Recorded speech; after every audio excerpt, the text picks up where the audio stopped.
নমস্কার বন্ধুরা, তোমাদের সবাইকে স্বাগত জানাই আমার পাকঘর ফুডিজ কিচেনে।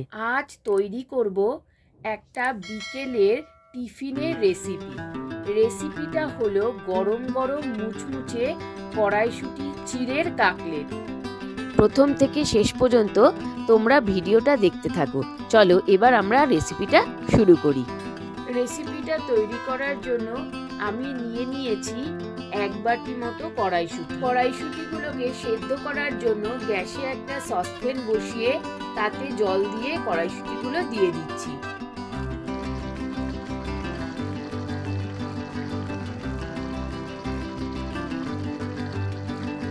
ওদিকে মটরশুঁটিগুলো সেদ্ধ হতে থাক, এদিকে আমি চিড়াটা নিয়েছি 500 গ্রাম মতো।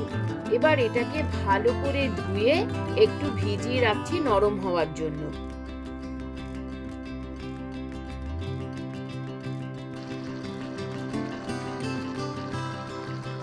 দেখো মটরশুঁটিগুলো কি সুন্দর সেদ্ধ হয়ে গেছে। এবার মটরশুঁটিগুলোকে একটা ছাঁকনির সাহায্যে ছেঁকে বাটিতে ঢেলে নিচ্ছি। এবার একটা ম্যাশারের সাহায্যে মটরশুঁটিগুলোকে ম্যাশ করে নিচ্ছি।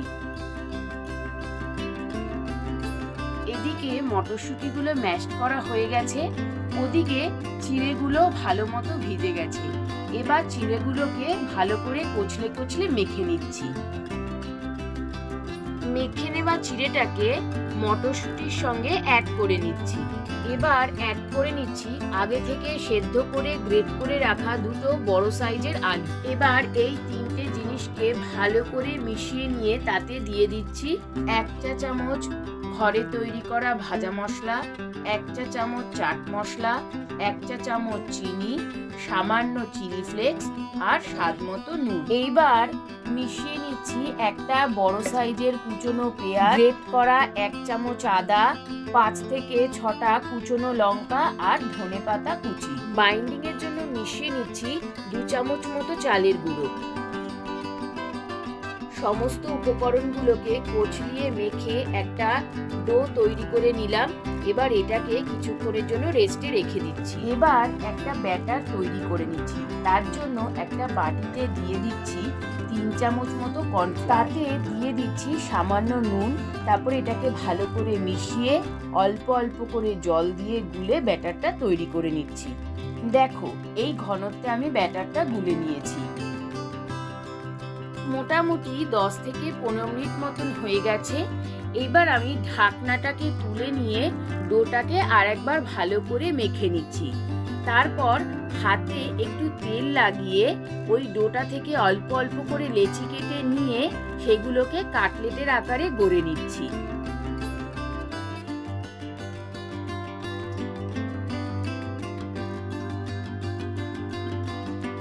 কাটলেটগুলোকে তৈরি করতে করতে ওদিকে তেলটাকে গরম করার জন্য গ্যাসে কড়াই বসিয়ে তাতে পরিমাণ মতো সাদা তেল দিয়ে দিচ্ছি। দেখো কি সুন্দরভাবে প্রত্যেকটা কাটলেট আমি তৈরি করে ফেলেছি।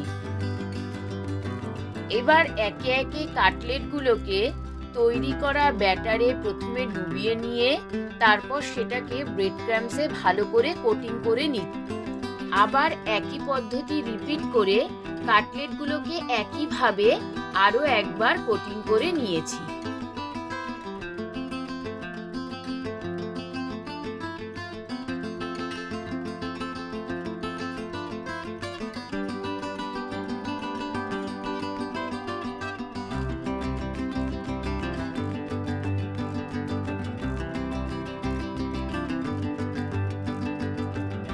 দেখো প্রত্যেকটা কাটলেট আমার কোটিং করা হয়ে গেছে।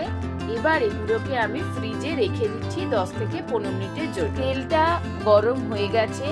এবার কাটলেটগুলোকে ফ্রিজ থেকে বার করে নিয়ে একে একে তেলে ছেড়ে দিচ্ছি ভেজে নেওয়ার জন্য।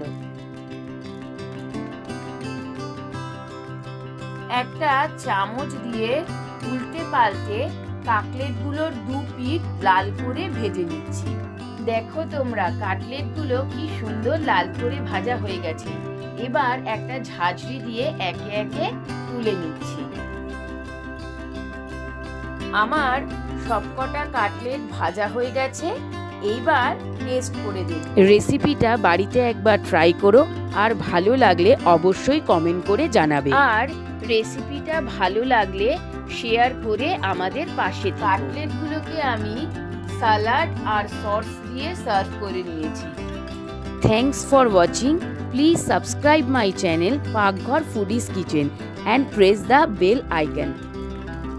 দাঁড়াও, তোমাদের একটা কাটলেট ভেঙে দেখাই সেটা কেমন মুচমুচে হয়েছে। কাটলেটের ভেতরটা কি সুন্দর সেদ্ধ হয়ে গেছে। কাটলেটগুলো প্রচন্ড গরম, রীতিমতো এগুলো দিয়ে ধোয়া উঠছে। কাটলেটগুলো দারুণ মুচমুচে আর টেস্টি খেতে হয়েছে। সবাই তোমরা খুব ভালো থেকো আর আমার রেসিপিগুলো দেখতে থাকো। Thank you.